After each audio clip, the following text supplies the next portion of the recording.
Root canal చేసిన తర్వాత అంటే చాలా ప్రికాషన్స్ తీసుకోవాలి. ఏది పడితే అది తినకూడదు అని అంటుంటారు. అవును. నిజమేనా? అంటే ఇప్పుడు రూట్ కెనాల్ చేసిన తర్వాత వెంటనే క్యాప్ పెట్టమండి. We just give 1 or 2 days gap. అంటే ఎమర్జెన్సీ ఉంటే తప్పదనుకోండి. బట్ యూజువల్లీ సో ఆ 2 daysలో కొందరు పేషెంట్స్ ఏం చేస్తారంటే పన్ను బాగుందా లేదా నేను చెక్ చేసుకుంటాను గట్టి గట్టిగా ఏదైనా నవ్వటం చేయటం బోన్స్ లాంటివి ఆర్ సమ్ హార్డ్ సబ్స్టెన్సెస్ అలా తింటారు. సో అలాంటప్పుడు ఏమవుతుందంటే ఆ పంటికి బలం లేదు. You have to give the time ఆ పన్ను హీల్ అవ్వటానికి. అందుకని మనం పైన క్రౌన్ అన్నది పెడతాం. సో ఆ క్రౌన్ పెట్టిన తర్వాత యూ కెన్ ఈట్. మీరు మామూలుగా మీరు ఏదైతే తింటారో మామూలుగా తినేవన్నీ మీరు తినొచ్చు. But 2 hard substances we suggest avoid చేయమని చెప్తాం. ఓకే. అంటే ఎంతవరకు ఉంటుంది మేడం ఇది? లాంగ్ లాస్టింగ్ ఉంటుందా? లేకపోతే ఎన్ని డేస్‌కి ఒకసారి మార్చుకోవాలేమన్నా? అంటే క్యాబ్స్ యూజువల్గా మార్చాల్సిన అవసరం ఉండదండి. But see it is you are gifted with a natural tooth and it's your responsibility to take care of it. అది ఎప్పుడైతే పుచ్చిపోయిందో ఎప్పుడైతే దాంట్లో ఆల్రెడీ డ్యామేజ్ అయ్యిందో ఒక డెంటిస్ట్ ఏం చేయగలరు? We can only help it rectify. ఒక లెవెల్ దాకా వీ విల్ ప్రొవైడ్ ఇట్.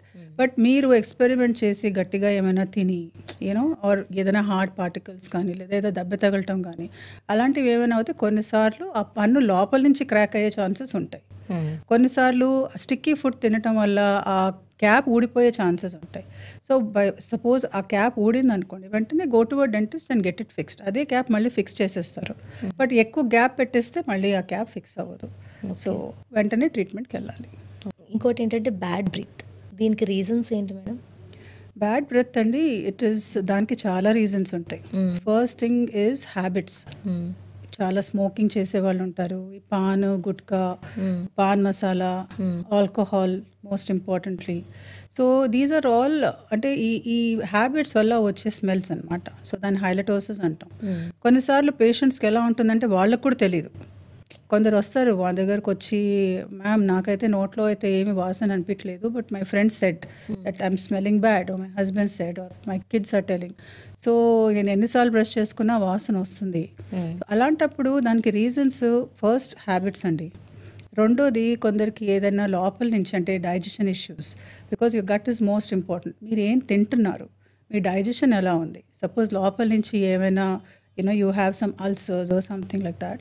అలాంటప్పుడు కూడా ఈ బ్యాడ్ స్మెల్ వచ్చే అవకాశాలు ఉంటాయి. So the most important is suppose habits ఉన్నాయనుకోండి అలాంటి హ్యాబిట్స్ మనం తగ్గించుకోవాలి.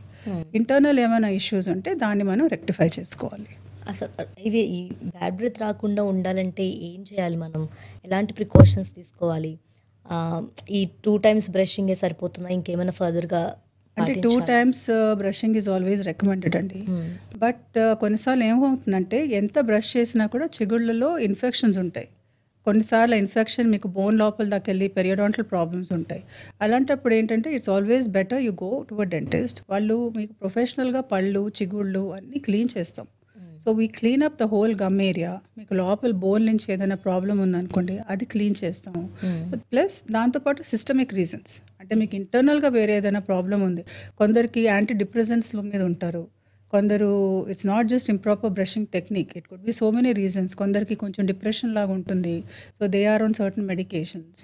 సో ఇవన్నీ చూసుకొని అసలు ఆ బ్యాడ్ బ్రెత్ ఎందుకు వస్తుంది, is it something systemic or is it only habitual, దాన్ని బట్టి we can do the treatment. Okay.